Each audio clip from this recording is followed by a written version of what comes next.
Hi friends, Bigg Boss season 9 day 85 episode 86 అన్నమాట. ఈరోజు Monday nomination day, 13th week nominations అన్నమాట. ఈరోజు last nominations అన్నమాట. ఇంకా బిగ్ బాస్ సీజన్ 9లో అంటే నెక్స్ట్ వీక్ ఉంది, కానీ నెక్స్ట్ వీక్ వాళ్ళు నామినేట్ చేసుకోరు కదా. బిగ్ బాసే డైరెక్ట్ అందరిని నామినేట్ చేస్తాడు. ఈరోజే వాళ్ళను నామినేట్ చేసుకునే ఛాన్స్ అన్నమాట. అయితే ఈరోజు నామినేషన్స్ ఎలా జరిగినాయి అయితే మ్యాక్సిమం అందరూ కామెడీ నామినేషన్స్ అయితే ఎక్కువ జరిగినాయి, సిల్లీ. కానీ డిమాండ్ పవన్ తనుజ నామినేషన్లో తనుజ కొంచెం హైపర్ ఎక్కువైంది. ఎందుకంటే డిమాండ్ పవన్ తనుజను కొంచెం టిగర్ చేస్తాడనమాట. నీకు ఎవరు సపోర్ట్ లేదని చెప్పి వీకెండ్లో అన్నావు కదా అనే దానికి తనుజ కొంచెం టిగర్ అవుతుంది. అలాగే కాక అన్సీన్ది కూడా ఒకేసారి చూశానమాట. అందులో వీళ్ళు నైట్ పూట బెడ్రూమ్లో గొడవలు అంటే పడడం, తనుజకు చిరాకేస్తుంది. ఎందుకంటే పక్కనే కదా పండుకుండేది, గొడవలు పడుతుంటే అది చిరాకేస్తుంది అన్నమాట. చాలామందికి వస్తుంది, కానీ నిన్న నాగార్జున గారు ముందు చెప్పలేదు వీళ్ళు. అది కొంచెం మనసులో పెట్టుకుంటుంది. కానీ తనుజ అయితే డిమాండ్ పవన్ మీద చాలా హైపర్ అయిందన్నమాట. తనను తాను సీసాతో కొట్టుకోవడం అది చాలా హైపర్ అయింది. తర్వాత లైవ్లో మళ్ళీ సారీ చెప్పింది. తర్వాత ఇమాన్యుల్ వచ్చి చాలా హైపర్ అయినావు, అది కొంచెం తగ్గించుకుంటే బాగుండేది, మరీ ఎక్కువ చేసినావు అంటే ఇంకా తర్వాత డిమాండ్ పవన్కి వెళ్ళి సారీ చెప్తుంది. తర్వాత సంజన గారితో మాట్లాడుతుంది అన్నమాట ఎందుకు అయిందని. ఎందుకంటే ఇక్కడ డిమాండ్ పవన్ రీతు వీళ్ళు ఫస్ట్లో అంత క్లోజ్ కాదు తనుజ రీతుతో క్లోజ్ అయినా డిమాండ్ పవన్ అంత క్లోజ్ కాదు. ఎప్పుడైతే తనుజ దగ్గర అది పవర్ వస్తుంది, మనీ ఉంది కదా, అదే సేవింగ్ పవర్ నామినేషన్స్ ఎలిమినేట్ చేసే పవర్ ఉంది కదా, గోల్డ్ బజార్ ఉంది కదా, అప్పుడు డిమాండ్ క్లోజ్ అవ్వడం, అప్పటి నుంచి డిమాండ్ తనుజతో మాట్లాడడం మొదలెట్టాడు. మామూలుగా రీతుతో తను కెప్టెన్సీ దాంట్లో డీల్ పెట్టుకుంటుంది. ఆ విషయం డెమాన్కి కూడా తెలుసు. డెమాన్ కూడా ఓకే అంటాడు, సపోర్ట్ చేస్తాను, నువ్వు నా కోసం వాడాలి అంటాడు. మొన్న ఫ్యామిలీ వీక్ అప్పుడు కూడా మాట్లాడుకుంటారు. తనుజ అంటది, నువ్వు ఆ గోల్డ్ బజార్ నా దగ్గర నుంచి పోయిన కాంచి నాతో వచ్చి మాట్లాడట్లే అది ఇదని. ఎందుకంటే తనుజకు డిమాండ్ పవన్ ఫస్ట్ నుంచి క్లోజ్ ఉండడు, రీతుతోనే ఎక్కువ ఉంటాడు డిమాండ్ పవన్. ఆ విషయం అవసరం అందరికీ తెలుసు.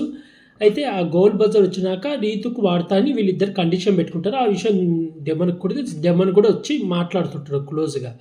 ఆ టైంలో హెల్ప్ చేస్తా అన్నాడు. అది ఒక డీలింగు, అంతేగాని తను వచ్చి నాకేం సపోర్ట్ చేయలేదు. అది ఎప్పుడైతే గోల్డ్ బజార్ నా నుంచి వెళ్ళిపోయింది అప్పటి నుంచి నాతో సరిగ్గా మాట్లాడట్లేదు అని తన బాధను సంజన గారితో లైవ్లో అయితే చెప్పుకుంటుంది. అది ఎపిసోడ్లో వేయలేదు, నేను లైవ్ కూడా చూసా, లైవ్ నామినేషన్స్ చూసా.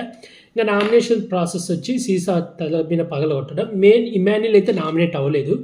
తనుజ వచ్చి ఇమాన్యుల్తో మాట్లాడుతుంది అన్నమాట. తను ఏంటంటే తన లోపల ఉన్న బాధను పంచుకుంటుంది. ఎందుకంటే సీజన్ ఎండింగ్కి వచ్చింది, ఇమాన్యుల్ తనుజను దూరం పెడుతుండు, కొన్నిసార్లు క్లోజ్ ఉంటూ కొన్నిసార్లు దూరం పెడుతుండు. అందులో మొన్న వీక్ సడన్గా నామినేట్ చేసేసరికి తనుజ కొంచెం షాక్ అయ్యింది. ఎందుకంటే వీళ్ళు బయట నుంచి ఫ్రెండ్స్ హౌస్లో డిస్టర్బెన్స్ వస్తే తట్టుకోలేరు. ఇప్పుడు బయట నుంచి ఒక పర్సన్ మనకు ఫ్రెండ్ అయినప్పుడు హౌస్లో దూరం పెడుతున్నప్పుడు ఎవరికైనా బాధ ఉంటుంది. అందుకని అది క్లారిఫై చేసుకోవడానికి ఫస్ట్ ఇమ్ము అనేది నామినేషన్ అని చెప్పాలి, ఇమ్ము అని చెప్పి మాట్లాడుకున్నారు, సార్ట్అవుట్ చేసుకుంటే అటు ఇమాన్యుల్ బాధపడుతుంది, ఇటు తనుజ బాధపడితే ఇక్కడ రీతు చౌదరి సంజన గారు కూడా నామినేషన్లో సార్ట్అవుట్ చేసుకుని ఇద్దరు కలిసిపోతారు. సారీ కూడా చెప్తుంది రీతు చౌదరి సంజన గారికి. సంజన గారు అనుకుంది అయితే సాధించారు. అయితే ఇలా కలిసిపోయినాక తర్వాత నా ఫస్ట్ సారీ బిగ్ బాస్, ఇది జస్ట్ నేను ఇమాన్యుల్తో పంచుకోవాలనుకున్నాను, నా ఫస్ట్ నామినేషన్ వచ్చి డిమాండ్ పవన్ అనగా డిమాండ్ పవన్ రేజ్ అవుతాడు, కోపం వస్తుంది. ముందంతా ఏం మేము కూర్చున్న వాళ్ళం ఏరిపప్పలే కామెడీ అనుకున్నాం అంటే ఇక్కడ తను చెప్తే నేనేం నామినేషన్ అని చెప్పలేదు కదా, మామూలు టైంలో చెప్పాలనుకుంటే ఎవరో ఒకరు అడ్డు వస్తుంటే ఎవరు వచ్చినట్టు నువ్వు వస్తున్నావు అడ్డు, నేను రీతుతో మాట్లాడుతున్నప్పుడు వెళ్ళి అడ్డు. తనుజకి ఏంది నచ్చట్లేదంటే రీతుతో వీళ్ళిద్దరు పర్సనల్ మాట్లాడుకునేటప్పుడు డిమాండ్ పవన్ అడ్డం వస్తుండు, అది తనుజకు నచ్చట్ల. కానీ అది తను చెప్పట్లే కరెక్ట్గా. నిన్న వీకెండ్లో నాగార్జున అడిగినప్పుడు చెప్పలే వీళ్ళు, ఎందుకంటే ఎక్కడ మళ్ళీ చెప్తే అది ఎక్కడ ఇప్పుడు ఒకరికి చెప్పిన రీతుకు నెగిటివ్ అవుతుంది. అందుకని చెప్పి చెప్పకుండా కొంచెం తనకి డిమాండ్ పవన్ అనేది నచ్చట్లేదు, తనకు అది అర్థమవుతుంది. ఎందుకంటే అంటే మధ్యలో దూరుతుండు, వీళ్ళిద్దరి విషయాలు ఏది అయినా చిన్న విషయాన్ని పెద్ద గొడవ చేస్తున్నా అవి నచ్చట్లేదు. కానీ అది ఎలా చెప్పాలనేది తనుజకు అర్థం కాక నా నామినేషన్ పాయింట్లలో చెప్పింది ఏదేదో గొడవ అయింది. తర్వాత డిమాండ్ పవన్ తనుజ నామినేషన్ చెప్పి చాలా సీరియస్, తన నెత్తిని తనే సీసాతో కొట్టుకుంటుంది. ఆ తర్వాత మళ్ళీ కెప్టెన్ ఉండే ఒక పవన్ని పోయి కొట్టించుకుంటుంది. చాలా సీరియస్ అయితే చాలా అయిపోతుంది. కానీ ఇక్కడ ఇమాన్యుల్ తనుజ అయితే కలిసిపోతారు. మళ్ళీ సంజన రీతు చదువుకునే వస్తుంది. ఇప్పుడు డిమాండ్ పవన్ ఏదైతే తనుజ అని అన్నాడో, నువ్వు already fake nomination demand Pawan కూడా అదే చేస్తా. ఫస్ట్ తనుజ నామినేట్ చేస్తా, తర్వాత ఇమాన్యుల్ నామినేట్ చేస్తున్నా. అంటే రీజన్ ఏంటంటే నువ్వు నన్ను చేసినావు అందుకే నిన్ను చేస్తున్నా, అందరు నామినేషన్లోకి రావాలంటారు. దెబ్బకి అందరు నవ్వి బన్నీ గారు వచ్చి కాలు పట్టుకోకపోతే అప్పుడు ఎమ్మటే నామినేషన్ చేసేస్తాయి. ఇక డిమాండ్ పవన్ కూడా తప్పు చేసినట్టే కదా, డిమాండ్ పవన్ కూడా నామినేషన్స్ని మార్చినట్టే కదా, అది కూడా తప్పే కదా. ఆ తర్వాత వచ్చేసి ఇది బన్నీ గారు డిమాండ్ పవన్ నామినేషన్ అయితే చాలా బాగుంది. ఇక్కడే డిమాండ్ పవన్ ఛాలెంజ్ చేస్తాడు, ఈ వీక్ పక్కా నేను టికెట్ ఫినాలే కొడతా అని. చూడాలా మీలో ఎంతమంది డిమాండ్ పవన్ ఈ వీక్ టికెట్ ఫినాలే విన్ అవుతాడు అనుకుంటున్నారో కామెంట్ చేయండి ఫ్రెండ్స్. అదైతే బాగుంది. 5 నామినేషన్. సుమన్ శెట్టి అయితే అబ్బా కామెడీ నామినేషన్, ఎంత సిల్లీ నామినేషన్, అందరు నవ్వుకుండ్రు. లైవ్లో అయితే నామినేషన్ పాయింట్లు చెప్పండి అని అడుగుతుండ్రు బర్నీ గారిని, ఇది తనుజను. లాస్ట్కి వచ్చేసరికి ఇది సంజన గారు వచ్చేసి ఇంకా రీతుని డిమాండ్ పవన్ అదే రీజన్. ఇక్కడే రీతు సంజన గారు కలిసిపోతారు. రీతు వచ్చేసి బర్నీ గారిని అండ్ సంజన గారిని వేస్తుంది. బన్నీ గారు కాదు, సుమన్ శెట్టి అండ్ సంజన గారిని నామినేట్ చేస్తారు. లాస్ట్కి బన్నీ గారు అండ్ ఇమాన్యుల్ అసలు ఎవరు నామినేట్ చేయరు. బిగ్ బాస్ కెప్టెన్కి మీరు ఒకరిని నామినేట్ చేయాలి, ఆల్రెడీ నామినేషన్లో లేని ఇద్దరి నుంచి ఒకరిని చేయాలంటే బన్నీ గారిని నామినేట్ చేస్తారన్నమాట. దానికి కూడా ఆ రీజన్ కూడా అంత వాల్యూడ్ ఉండదు. ఇంకా లాస్ట్కి వచ్చేసరికి వీళ్ళకాడ రీజన్ ఉండవు. ఓన్లీ హైపర్ ఏంటంటే ఇది తనుజాది డిమాండ్ పవన్ది మరీ అంత హైపర్ అయింది. తనుజ అంటే తను ఇది బాండింగ్ గురించి ఎత్తేసరికి అదే సపోర్ట్ లేదన్నావు కదా వీకెండ్లో అండి. తను ఏమన్నదంటే ఆ వీకెండ్కి అన్నది, ఆ వీకెండ్కి ఎందుకంటే ఇమాన్యుల్ అండ్ బన్నీ గారు ఆ వీకెండ్ తనకి సపోర్ట్ చేయరు కెప్టెన్సీ దానికి. ప్లస్ అక్కడ కళ్యాణ్ కూడా కెప్టెన్ కంటెంటర్గా తను ఎందుకు సెలెక్షన్ చేసుకున్నాడు అంటే గేమ్లో ఆడడానికి తనుజ పోయి బతిమాలుతుంది, అందుకు సెలెక్షన్ చేసుకుంటూ, లేకపోతే దివ్యానికి తను సెలెక్షన్ చేసుకునేవాడు.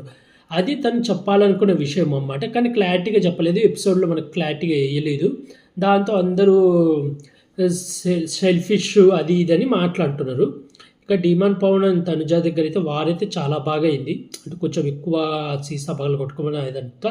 కానీ ఇక్కడ కొంచెం తనుజ చాలా ఎక్కువ సీరియస్ అయింది అనిపించింది. తర్వాత రిలీజ్ అయ్యి సారీ కూడా చెప్తుంది, బాధపడుతుంది, మరీ అంత సీరియస్ అవ్వకుండా ఉండాల్సిందని. ఇమాన్యుల్తో కూడా వాష్రూమ్లో చెప్పుకొని ఫీల్ అవుతుంది అన్నమాట. అక్కడ వాష్రూమ్లో కూడా చెప్తుంది, ఎందుకంటే డిమాండ్ పవన్ నామినేట్ చేస్తాడని ఎక్స్పెక్ట్ చేయలేదంట, మిగతా వాళ్ళు చేస్తారని ఎక్స్పెక్ట్ చేసిందంట. అందుకని ఇంకా మిగిలిన వాళ్ళ నామినేషన్లు ఓకే ఉన్నాయి. ఈ సుమన్ శెట్టిదే మరీ కామెడీగా ఉంది. నాకు తెలిసి ఈ వీక్ మ్యాక్సిమం సుమన్ శెట్టిని పంపించేస్తారు బిగ్ బాస్, ఎందుకంటే మరీ ఘోరంగా నామినేషన్స్ కామెడీగా చేస్తుండే. నీకు హెల్త్ బాగాలేదు కదా, నువ్వు బయటికి వెళ్ళిపోవాలి, అది ఇదని నామినేట్ చేస్తుండు. అది అంత కరెక్ట్ కాదు, సుమన్ శెట్టికి చాలా బ్యాక్ ఫైర్ అవుతుంది.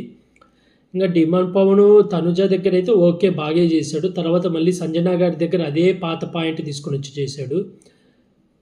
అన్సీన్లో ఇక్కడ రీతు చౌదరి డిమాండ్ పవన్ మళ్ళీ కొట్టుకుంటారు, మళ్ళీ వాళ్ళ గోల ఇదంతా రచ్చ అవుతుంది అబ్బా. రియల్గా అయితే చెప్పాలంటే నిజంగా మిగతా వాళ్ళు ఫీల్ అవడంలో తప్పే లేదు, అన్సీన్లో ఉందన్నమాట. చాలామంది అన్సీన్ చూడట్లేదు, ఎందుకంటే ఈ నామినేషన్స్కి లింక్ ఉందన్నమాట. ఎందుకు తనుజ అంత సీరియస్ అయిందంటే వీళ్ళు నైట్ గొడవ పడతారు వీకెండ్లో. అంటే నాకు సపోర్ట్ డిమాండ్ పవన్ నువ్వు నన్ను అంటే బ్యాట్ చేయాలని చూడకు, నాతో మాట్లాడక అది ఇదని గొడవ పడతారు నైట్. మళ్ళీ ఉదయాన్నే లేచి మళ్ళీ నువ్వు నాతో మాట్లాడినందుకు నాకు చాలా బాధ వేసిందని అంటాడు డిమాండ్ పవన్. ఎవరికైనా చిరాకేస్తుంది కదా, ఒక నిమిషం గొడవ పడతారు, ఒక నిమిషం వచ్చి కలిసిపోతారు, ఒకసారి ఏమో నాకు చిరాకేసింది అంటావు, నాకు దూరంగా ఉండమంటాడు, అన్ని నిమిషానికి మారుతుంటే ఎవరికైనా చూసే వాళ్ళకి చిరాకేస్తుంది. మొన్న చెప్పింది కూడా అదే తనుజ, రీతు చౌదరిని సేవ్ చేసి చెప్పింది ఏంది, నువ్వు ఆడుకోవడానికి వచ్చినా నీ గేమ్ నువ్వు ఆడుకో అని. అక్కడ సీక్రెట్ నామినేషన్ కూడా డిమాండ్ పవన్ నేసింది కూడా అదే, ప్రతి విషయాన్ని ల్యాగ్ చేస్తాడు, ఎక్కువ గొడవ చేస్తాడు, అది చాలా ల్యాగ్ అవుతుందని. అందుకే అదే చెప్పింది. అలాగే చాలామంది రివ్యూర్స్ మళ్ళీ తనుజని టార్గెట్ చేస్తుండ్రు, తనుజ ఏదో బూతులు మాట్లాడిందని చెప్పి అది ఇది అని. అర్ధరాత్రి పూట మళ్ళీ ఏదో గుసగుసలు మైకులు తీసేసి డిమాండ్ పవన్ గురించి ఏదో బ్యాడ్గా మాట్లాడిందని అని ఏదేదో పోర్ట్రే చేస్తుండే. అక్కడ చేస్తే బిగ్ బాస్ టెలికాస్ట్ చేయాలి కదా, అసలు టెలికాస్టే చేయలే. కానీ వీళ్ళకి ఇష్టానుసారం వచ్చినట్టు ఏది పడితే అది పోర్ట్రే చేస్తున్నారు. ఈరోజు ఎపిసోడ్ అయితే పర్లేదు అనిపించింది. అలాగే ఈ వారం మీరు ఎవరికి ఓటేస్తున్నారో కామెంట్ చేయండి ఫ్రెండ్స్. అలాగే ఇలాంటి బిగ్ బాస్ రివ్యూస్ కనుక కావాలనుకుంటే నా యూట్యూబ్ ఛానల్ సబ్స్క్రైబ్ చేసుకోండి friends. Like, share, comment, subscribe friends. Bye.